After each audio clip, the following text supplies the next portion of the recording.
1-1, and the fact that it's ended in a draw means that Brighton and Hove Albion will not only play European football next season, but they will play it in the UEFA Europa League. And absolutely honestly, they've thoroughly deserved that. They are a scintillating side, and they have been more than a match for the Blues today. The final score, City 1, Brighton 1. Well, let's go back to the studio and join Natalie, who I'm sure will be absolutely gutted that she hasn't got 3 extra points in her fantasy league team for the Haaland goal.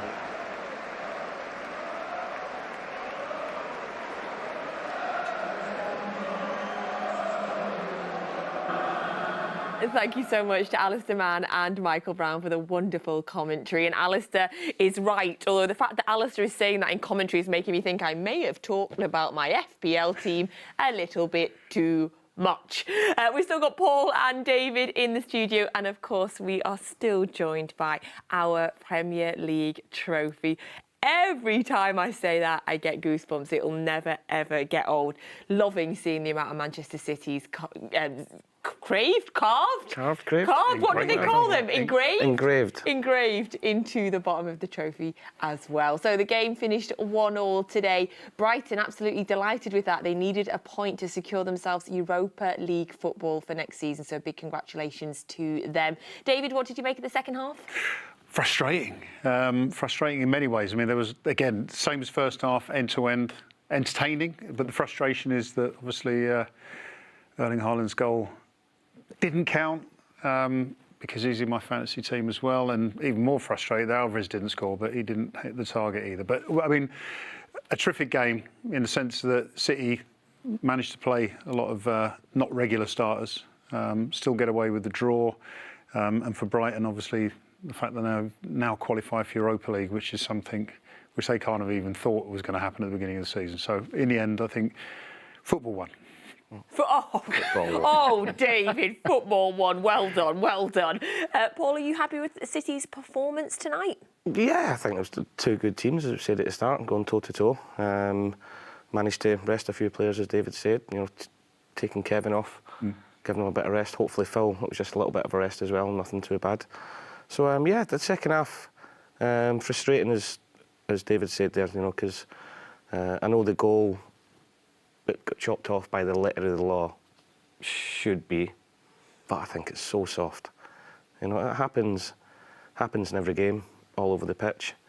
The Brighton defenders actually got a little hold of Erling first before he's done it, but look, once it goes to VAR and they see the little pull and tug of the shirt, that's always going to get disallowed.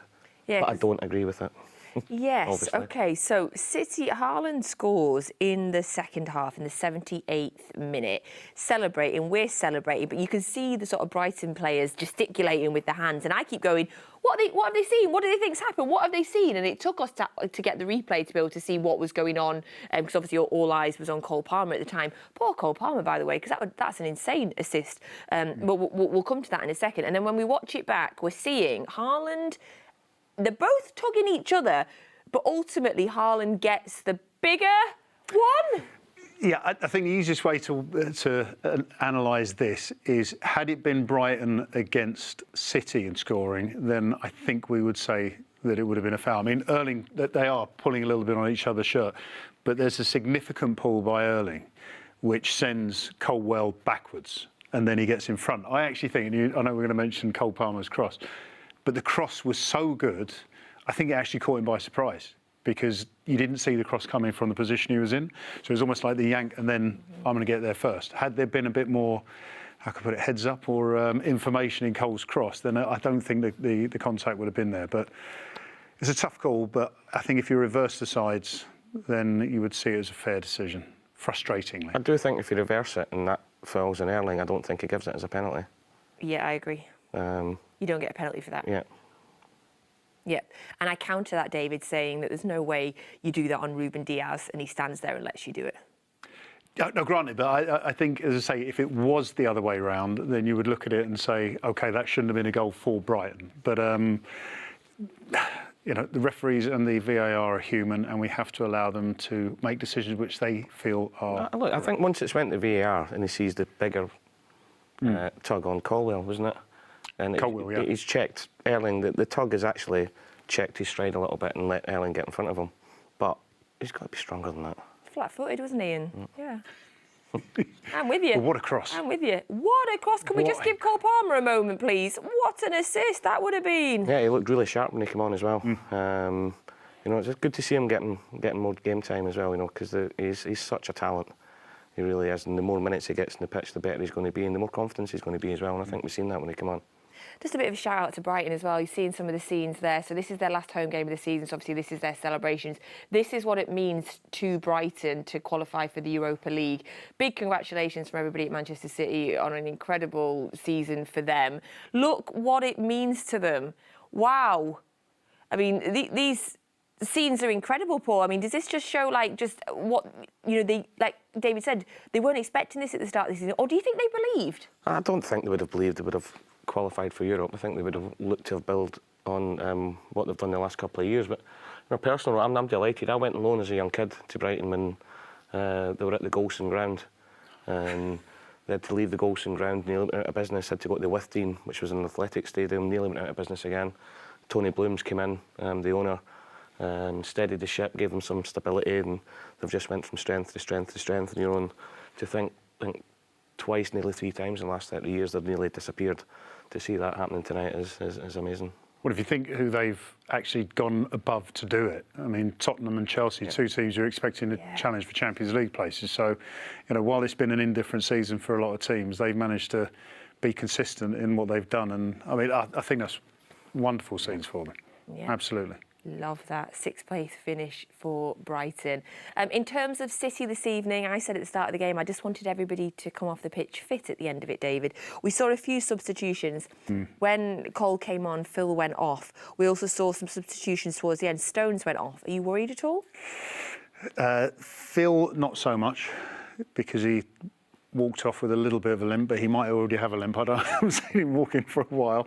John Stones, I didn't feel too easy about that, simply because when John Stones is sat down, then you're thinking, could it be a bad one? Hopefully he's gone, this could be a bad one, I'm going to sit down so nothing happens, and then he's okay. But I suppose the fortunate thing is there's still, a week or so before the Cup final, more importantly, 17 days, as Alice said in commentary, before the Champions League final. So hopefully nothing. Yes. Paul? Yeah, no, the same. Phil sort of walked, half jogged off, isn't he? And the only thing I'll say about John is it never looks good when he sits down, but usually, with City especially, they go straight down the tunnel with one of the physios or the doctor or something like that, but he's went and sat down and stayed in the dugout till the end, so whether I'm grasping at straws with that, I don't know. But you're optimistic, you always are. Always am, and you know, and he's been absolutely sensational. So fingers crossed he's going to be okay. Yes, very much fingers crossed. Now, we had our wonderful React to fan wall earlier with 6 fans from all around the world. Let's have a look and see who we still have with us. Sarah! Yay! So Sarah, you are officially the most hardcore fan on the React to wall. Congratulations. Thank you. Thank you. What did you make of the game? From a City fan perspective, obviously like a little bit frustrated and disappointed. But I enjoyed watching the game. It was a good game. And I think being able to watch without like a lot of stress is quite rare. Like it feels like there's always something so important we're playing for. So I enjoyed it. I just, like you guys said, I really hope we didn't pick up any important injuries, because honestly, ever since the game against Real, I've just been thinking about Istanbul. I don't know if I'm allowed to say that yet, but it's. You can say what you want, Sarah. You are our hardcore fan. What did you make of the disallowed Haaland goal? Did you find that annoying? Yeah, I'm honest. I didn't see anything, and then I saw the replays, but I feel like I've seen that like not given, and yeah, I found that frustrating. And of course, I love Haaland, so I always want him to score. So that was a pity. But I don't know whether there's a bit of the thing like they really needed that point, and we did not need it so much. And like you guys said, it's really nice to see them celebrating, and it means a lot for them to be in in European football. So I don't grudge the disallowed goal so much as I would in another situation, put it that way. Yes, I know what you mean. Yes, if that comes in the cup final, I'm going to be raging. But Yeah, yes. me too. Yes, I'm okay with that. In terms of the players, we saw KDB come off, get some minutes in, but get a rest. And obviously the players that weren't playing, are you happy to have seen some of them get a rest ahead of those big games coming up? Yeah, exactly. I think that's what you guys in the studio said was probably going to be the plan always, to give somebody like 60 minutes or something, and then take them off. So yes, absolutely. I'd like to have seen Stones go off in a different way, but I really hope that that's nothing serious. And yeah, just good to see people playing. I'm really happy to see Cole Palmer playing and doing so well, and also last game. And like you guys said, the youth team, the youth program we have is so strong, because we've always been talking about one treble. Now I think somebody said the word, we can say it. But there's also like the Premier League treble, right? The league treble that the youth teams won too. And I think that's amazing. It just shows what a strong youth program there is. And yeah, just to see these players come up, and it's not just about clubs with money buying in big players. It's all about the development, like right from the start. I think that's great to see in like players like Palmer. Yes, completely agree. Obviously, the under-18s winning and the PL2 victory for the EDS as well. And we saw the captains for them on the bench today. Sarah, thank you so much for joining us, as always. I hope we'll see you very soon. Yes, thank you so much, guys. Thank you. Bye, Sarah. Bye. Bye. Love our React to All tonight. It's just such a nice chance to speak to fans from all around the world.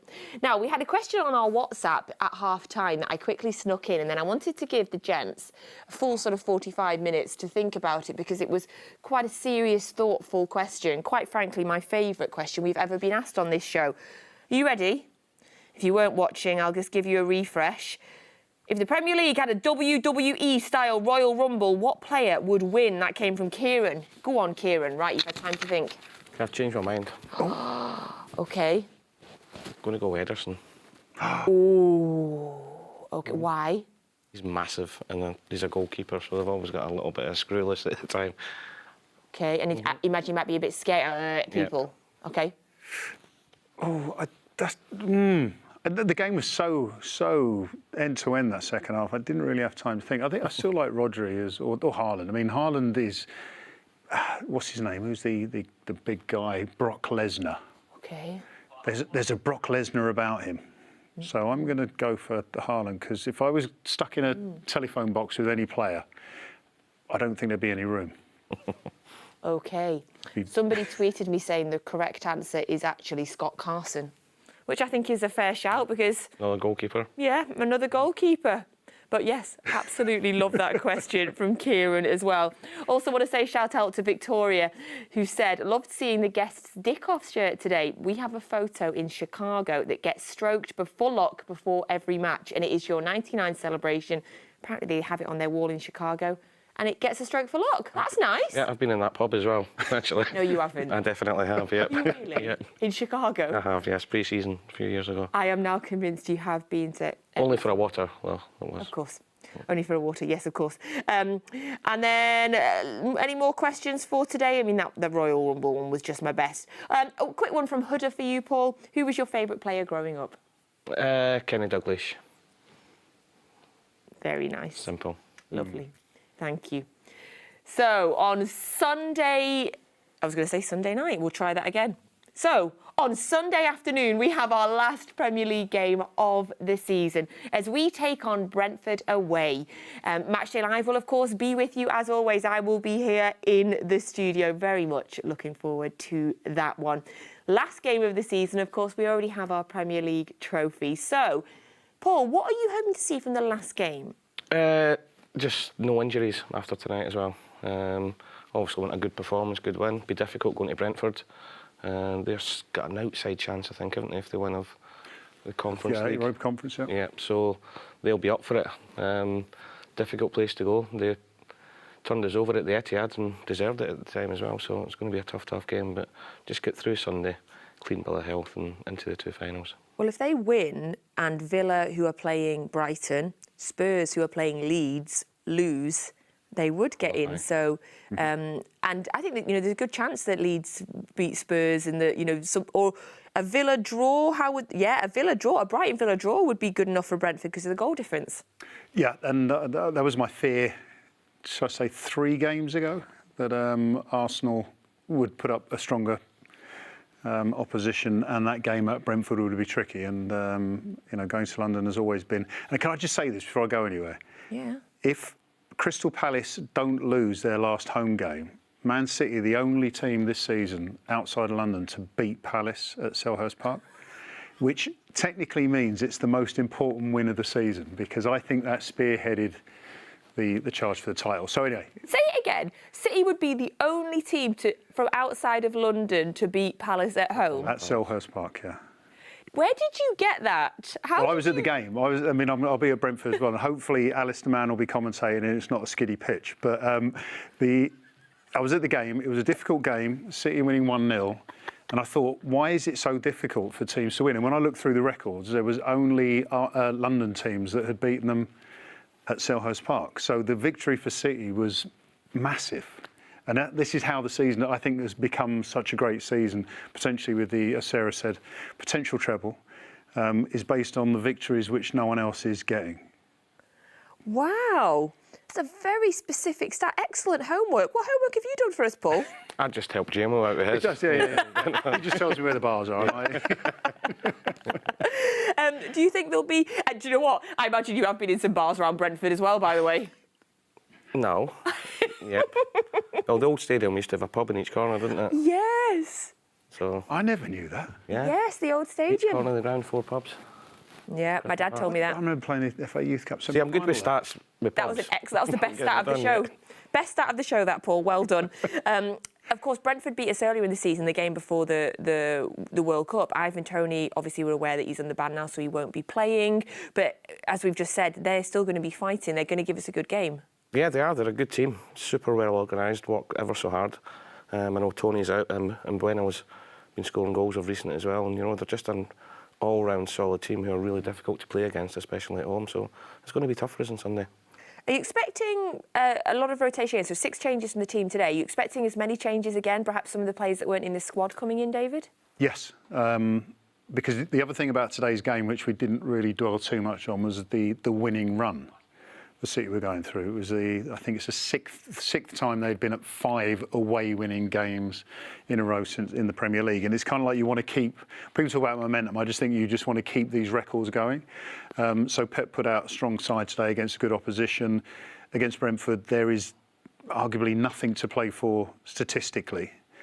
But at the same time, you can't go there and get beat 4 or 5. I think there'll be changes, whether the youngsters get their opportunity.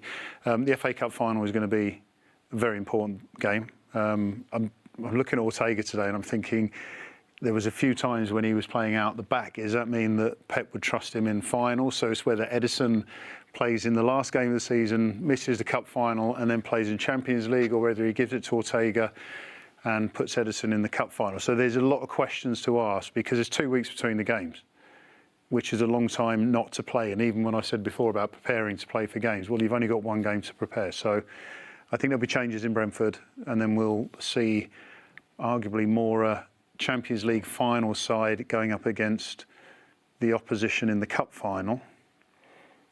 Very and then nice. obviously the Champions League final will be the big hitters. Those that shall not be named. Yes. I liked that. Very nice.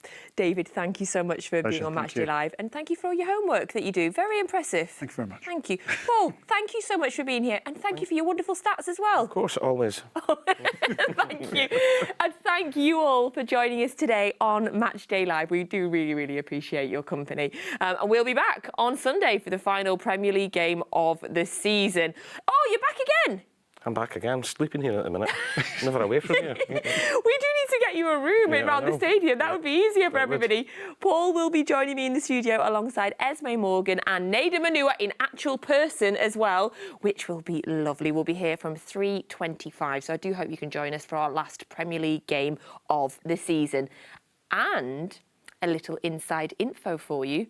On Sunday, we will be wearing our new home kit that I have had on all night for the very first time. So We'll leave you tonight with the amazing kit launch video. We'll see you Sunday. This is our house, where we put the city in Manchester. As the poem goes, some were born here, some drawn here. It's built a bit different, but that's just how we get things done. Within seconds, Manchester City's third. If there's a right way or a wrong way, there's also the Mancunian way. The City fans doing the posting. No, we don't have a beach. And even if the skies aren't always blue, our moon is. Anything can happen under this roof. Noseblues know that better than anyone. Give us rain, we'll sing in it. Dare to doubt us, hold our brew. And if you think you're noisier, don't be daft. Here's to 20 years. Name a better place to play. We'll wait.